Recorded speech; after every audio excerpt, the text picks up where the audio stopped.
seek them in the winter time, oh, I seek them in the spring. Those two dark eyes draw my heart away to where sun and moon sing.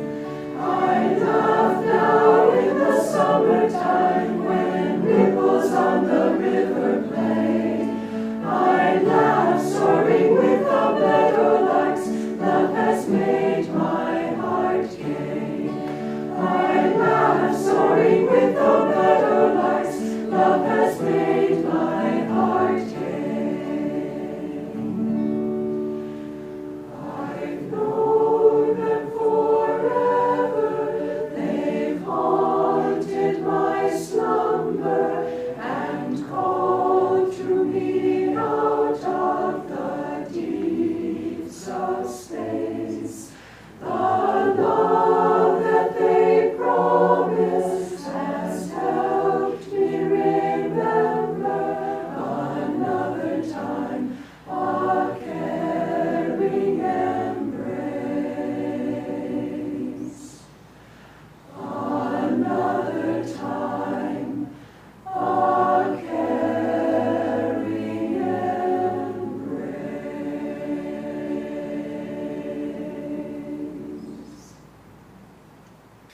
This reading is taken from Rays of the One Light by Swami Kriyananda, which has parallel passages from the Bible and the Bhagavad Gita. This week's topic is, do you need a guru? Truth is one and eternal. Realize oneness with it in your deathless self within. The following commentary is based on the teachings of Paramahansa Yogananda. Many people scoff at the idea of having a guru. True to human nature, generally, they make a virtue of their scoffing. I am responsible for what I do, they announce, responsible for my stakes as well as for my victories. What would I ever learn if I handed over my development to someone else? To depend on another for guidance would be an act of spiritual cowardice. It would be understandable for someone gifted with some trivial ability, for instance, with words, to insist on doing his crossword puzzle himself, without letting anyone else help him. But supposing even in such trivial matters he had no such gift, what virtue would there be in refusing to learn? For that matter, moreover, where do our gifts come from? They are not a native ability. Still, crossword puzzles are hardly an important challenge. What if a person wanted to do something daring, to climb a cliff for instance, but refused to study the art of mountain climbing? He would climb at the risk of his life. And how much more is risk than physical life in the great adventure of the divine search, where the risk is to salvation itself? Where is the sacrifice in seeking guidance? Even a mountain guide wouldn't presume to do one's climbing for one. His purpose would be only to help the neophyte to climb safely. To have a wise guru is not a sign of weakness, but of plain common sense.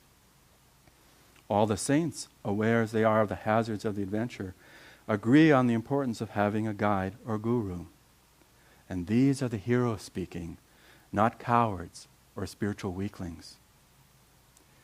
Jesus emphasized the importance of having a teacher by asking John to baptize him. In the Gospel of St. Matthew, chapter 3, we read of his coming to John. Thus, Jesus said to John, it becometh us to fulfill all righteousness. In the Bhagavad Gita, in the 4th chapter, Sri Krishna says, open thyself to those who have attained wisdom. They will be thy teachers. Ask questions of them, both verbally and mentally. Serve them faithfully and with devotion. How is the devotee to recognize one who has attained wisdom? The Bhagavad Gita gives us this inspiring description of the sage. By this sign is he known, being of equal grace to comrades, friends, chance comers, strangers, lovers, enemies, aliens, and kinsmen, loving all alike, evil or good. Thus, through Holy Scripture, God has spoken to mankind. Om, Om, Om. my Guru, thou light of my life, thou camest to spread wisdom's glow over the path of my soul. Centuries of darkness dissolved before the shafts of thy luminous help. As a naughty baby I cried for my divine mother, and she came to me as my Guru, Swami Sri Yukteswar. At that meeting, O my Guru, a spark flew from thee, and the faggots of my God-craving, gathered through incarnations, smoldered and blazed into bliss. All my questions have been answered with thy flaming golden touch. Eternal, ever-present satisfaction has come to me through thy glory.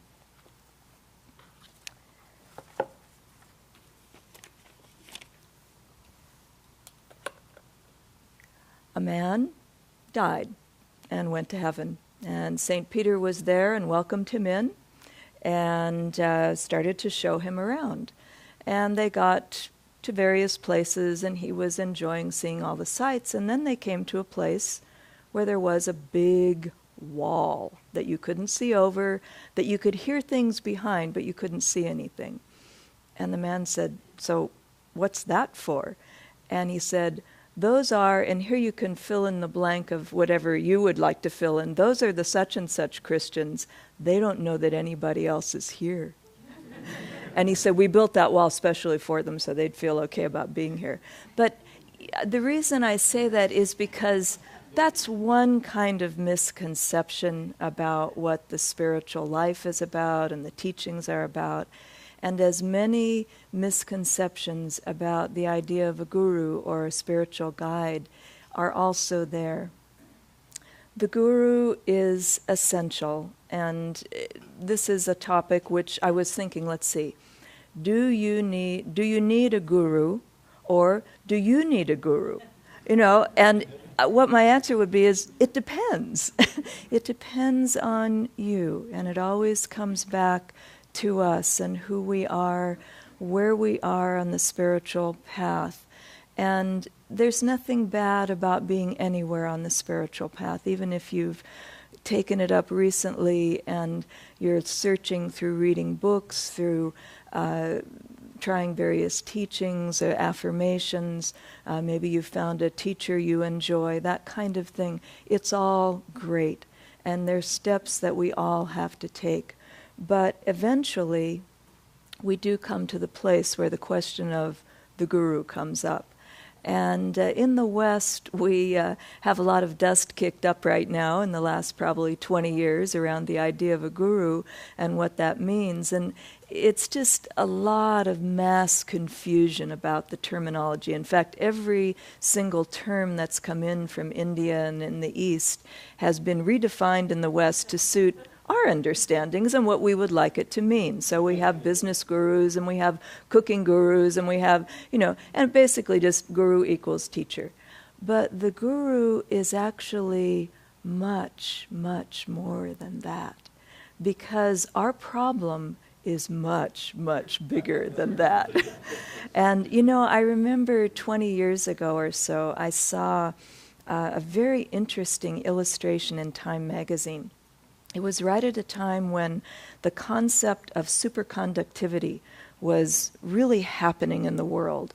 Scientists in various locations around the world were rediscovering, it's a concept of how you have a piece of material, various kinds, you reduce the temperature of it, and then you're able to pass energy through it without losing much. And the lower that you can get the temperature, the more energy can go through without any friction, in other words. And so it was discovered quite a number of years ago, probably early 1900s, and they keep improving on it. So about 20 years ago, they had discovered a really incredible thing, because they were figuring out ways that they could reduce the temperature of matter, whatever the material was they were using, in a much easier way.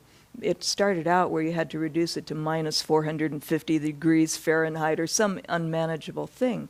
So it was being reduced in an easier way, and therefore making the possibility of high-speed trains and all kinds of things where you have energy going through something that doesn't kick off energy. It all goes through. And so I looked at the little diagram that was in this magazine and I thought, that's us. That's what we're trying to do in yoga, because they said, again, you take the material and you cool it down. The whole science of yoga is about taking who we are, and through diet, through right attitude, through meditation, through yoga postures, through everything, cooling down our system to where we can pass energy through it more completely, more openly, more purely. And it's an interesting example because they showed the little, tube and all the things going in all different directions, and then how when the energy went through, they all got aligned. And I thought, that's us. That's us, and that's what the Guru does for us. We can come at this from a lot of different angles, and yoga as a science of religion gives us many different ways, as I mentioned, to cool down who we are, to make ourselves more open and more receptive. But in the end, all those little molecules that are turned, that keep blocking the flow of energy, need to be redirected. And the Guru, this is where the analogy breaks down a little bit, and we have another one, but that magnet of the Guru, as we begin to align our consciousness with the consciousness of a Guru, a Satguru, a true Guru, one who really knows God, and it has the ability and the power to take you clear to God. When we start to align ourselves with that kind of magnetism of consciousness, then gradually, as we align more and more completely, all those blocks to our flow of energy, they start to come in line. And then we don't merge into the Guru, but the Guru's consciousness and the energy of the divine can then flow through us more completely. The Guru is essential for spiritual growth, but we really need to understand and really satisfy ourselves that this is what's our next step, what's right for us. With Yogananda, he came at a time when people were not so familiar with these concepts, and yet he had close disciples. And those close disciples talked about what it was like to be with him. One of them was Kamala Silva, and she said, being with Yogananda, he talked to everyone individually. He personally guided each person, and not just simply through lessons or dogma or ceremonies or whatever, any of the outward trappings, but he was there to really say, but for you, this is what you need to emphasize right now, not all the rest of it. So Yogananda came and really was able to guide people in a very deep way.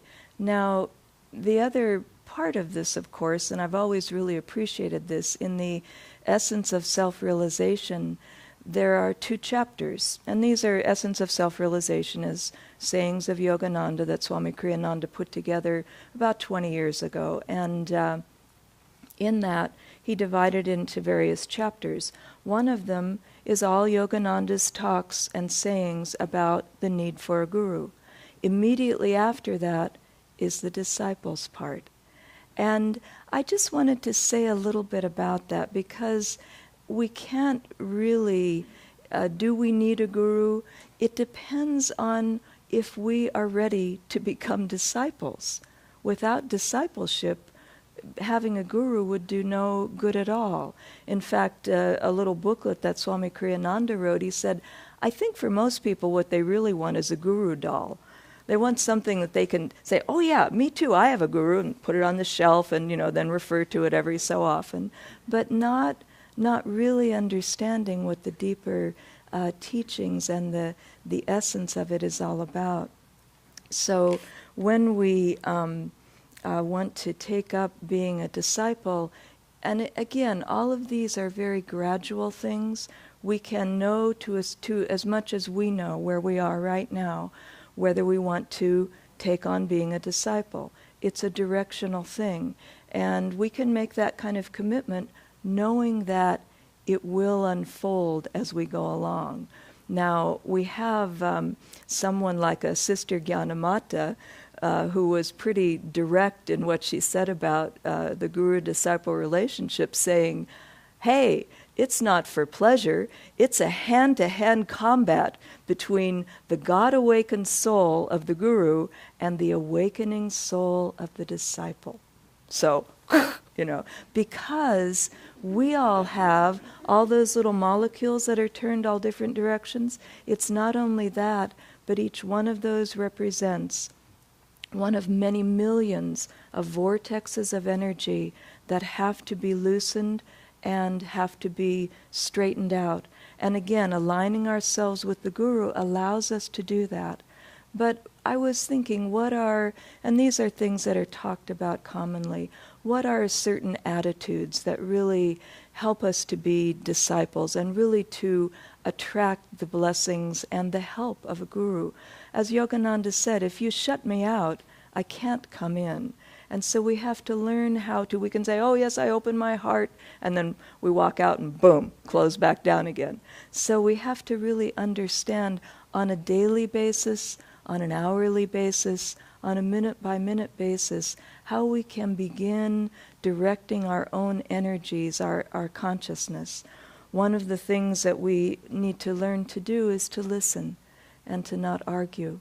We really need to be able to listen very deeply to what the Guru says on many different levels. I remember when I first came here to Ananda, and Swami Kriyananda would give a talk, and we'd be walking out, and I'd say, wow, did you hear what he said? He said this and this, and someone else would be saying something completely different.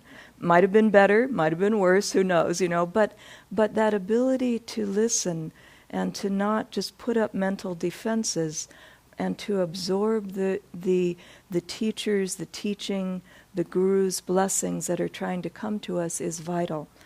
The other thing is that we really do need to be able to ask questions and to go to the Guru, but with respect and receptivity. Listening, being receptive, having respect, but asking the questions that really are in our minds. I know I always really appreciated here with Swami Kriyananda that he would talk about things. He would answer many, many questions. And a lot of times just sitting in a talk, I'd listen and think, oh yeah, that makes sense. I'm starting to get it. I would feel it intellectually, but also hear it on a vibrational level as well. The other thing is that we need to serve the Guru's work and to really use our energies, in other words, to try to support what the Guru is trying to do, his mission, his work, whatever expression that takes, but we need to support that and to develop, as I said in the very beginning, that mental inner attunement, which really, of all of the things, is most vital. Because without that inner attunement and without, discipleship, it's about growth and change. And if we don't go at it in that way, we keep putting up blocks to that. Well, I'm a person who, I don't really think, or I don't do all these things. They block the energy flow of what's trying to come to us in the way of the teachings and the vibration of the Guru. I was thinking because the question really is, so, okay, we say all these things, but what do we actually do about it? And I would like to recommend something to all of you, and, I don't know, maybe you don't need this or not. I know I did when I came here, is that I read the autobiography of a yogi before I ever came to Ananda. I knew about Ananda, but I hadn't visited here. And it was thrilling, just what Swami says. I read it in 3 days also, and it was incredible. And I thought, finally, this is it, after 3 or 4 years of really looking and all of this. And then at the end of a class series I was taking, I came up and visited here. And I could feel it was all new. I really didn't know what a guru was all about and being disciple and what that was. I didn't have a lot of resistance to it, but it was new. And the people I was meeting were new as well.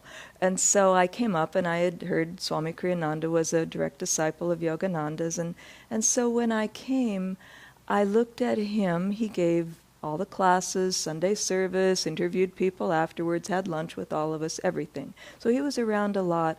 And I felt very attuned to what he was saying. But more than that, I felt the vibration here. And there was almost nothing here.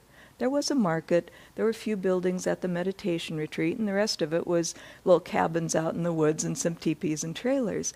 But the concepts and how Swami Kriyananda was presenting the spiritual teachings, I thought, it's the same as in the autobiography. I could feel that vibration the same. And so it gave me the confidence, and also it wasn't just him. I looked around and I saw the people that I felt were really listening to him and really tuning in and living here and all that. And I thought, those people are like me. If they can do this, I can do this. And actually, they look pretty normal too, which is, because there was a lot of different kinds of energy around at that time. This was in the early 70s. And anyway, but I just thought, let me do an experiment in my life. And this is the part that I would just want to offer to you. So that you don't just, because it's never a healthy thing spiritually, just to go from one extreme to the other.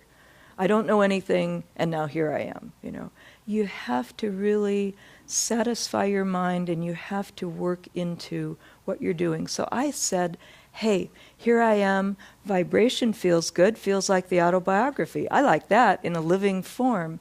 Kriyananda's a direct disciple. That sounds good too. He sounds pretty good. I don't really know him yet. The people around him, they also seem good. I don't know them either. But I thought, I'm going to do a great experiment. I'm going to move here, and I'm just going to dive in with the idea that it's an experiment. And just try everything. Everything that's talked about that feels within reason for who I am, where I'm at right now, I'm going to experiment with it. I'm going to practice, in fact, and maybe this is a little presumptuous, you may not want to do this, I'm going to pretend that Kriyananda is Yogananda. Because quite frankly, at my level of development right now, I can feel some vibrations from the autobiography, but I need to practice being a disciple, and he's it. And so with that idea in mind, and not, in other words, I wasn't saying that Swami Kriyananda was Yogananda, but he represented that flow of energy to me. And so I experimented. When he talked, and I'd read Yogananda's writings, and then Swami would give a class or Sunday service, and I'd say, let me try that. So in whatever I was doing, I soon after I got a job when I came here, and we worked together, and all the little right attitudes, and all the testing that goes on to your ego and everything. I just thought, this is great. I can just experiment, and I can see if it works, and it did. And it did. But just more that sense of just diving in, and yet with the idea that I'm experimenting. I have to work my way into this before I can completely give my heart to it. Because in the end, that's what the Guru is really asking for. As we say in the purification ceremony, the Master says, open your heart to me, and I will enter and take charge of your life. Without that opening of the heart, and it takes time for that to happen, because there has to be a great deal of trust there. But without that opening of the heart, and without allowing the energy, the consciousness, the vibration of the Guru to come in, you can't really grow spiritually, not deeply. You can take little steps, and you can learn things and all of that, but it really comes down to a vibrational level. And on that level, the Guru is always there. Now, we also have this interesting challenge that, for some of us, that Yogananda is not in the body. And that can be a problem or not. When you think about the fact that a true Guru, a Satguru, an avatar, is omnipresent, omniscient, has all knowledge, all of that. Not a problem, really. But yet, Yogananda said, you have to have one physical touch of the Guru in your lifetime. Has to be physical, has to be there. So what does that mean? Well, God always works through instruments. That's how it happens. And so a great master comes, he has disciples. The ones that are most in tune can pass on his vibration in their own way, his vibration to others. And so it goes out and out in that way. And for those who that might be more of an issue, I always remember the delightful story of Swami Turiyananda, an SRF monk, who before, as he was coming on this path, lived in Switzerland and was seeking spiritually, and went to see one of the Swamis that came through Switzerland in the 50s, Swami Ramdas. And when he went to see him, he had a very deep spiritual experience. And then he came back and he said, well, you must be my guru. And Swami Ramdas, being very, very true, in other words, not looking to draw people to himself, said, no, I'm not your guru. Yogananda is your guru. And Turiyananda, being very direct Swiss, looked at him and said, how can Yogananda be my guru? He is dead. And Swami Ramdas said, no, you're dead. Yogananda's alive. Yeah. So let's think about that, truly.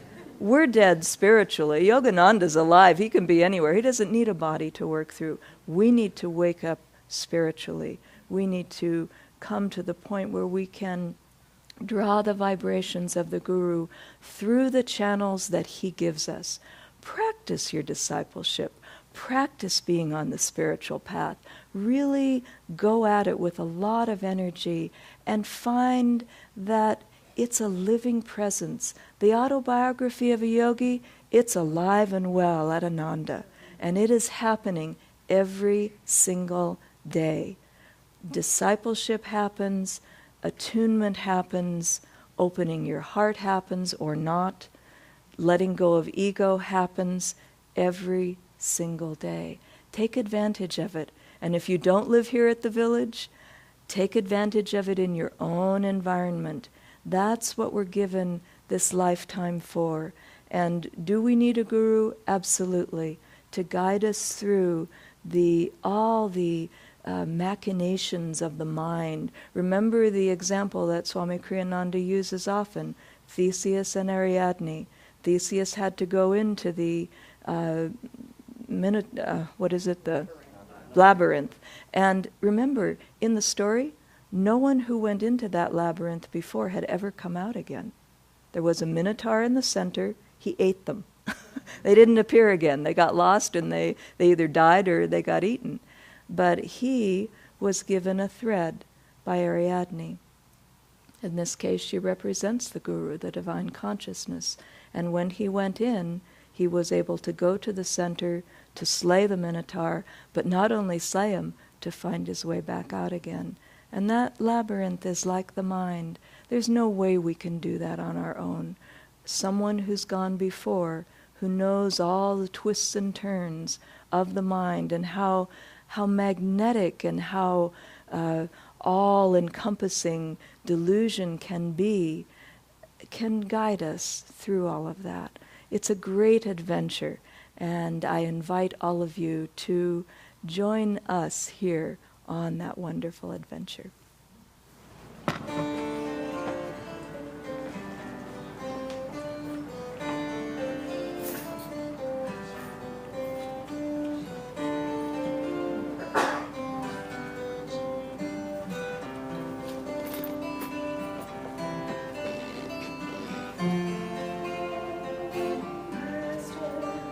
May thy joy fill our days.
May thy wisdom guide our ways. Guide our hopes and all our ways. That's every road that only sees into the light, inner sun, into the new will of God. Help us to find in every hour, in every thought, in every flower, a joy that spans eternity, the truth that makes us ever free. Oh, Master, may thy joy fill our days. Oh, Master, may thy wisdom guide our way. The time has come for us to see that there's but one reality upon the earth and high above, the truth that all was made from love, a love that calls to us to fly above the hills, above the sky, above the storms, above the pain, a land where peace and laughter reign. Oh, Master, may thy joy fill our days. Oh, Master, may thy wisdom guide our way. Guide all our hopes and all our dreams, past every glow that only seems, into the light, the inner sun, into the truth that we're all one. Help us to find in every hour, in every thought, in every flower, a joy that spans eternity, the truth that makes us ever free. Oh,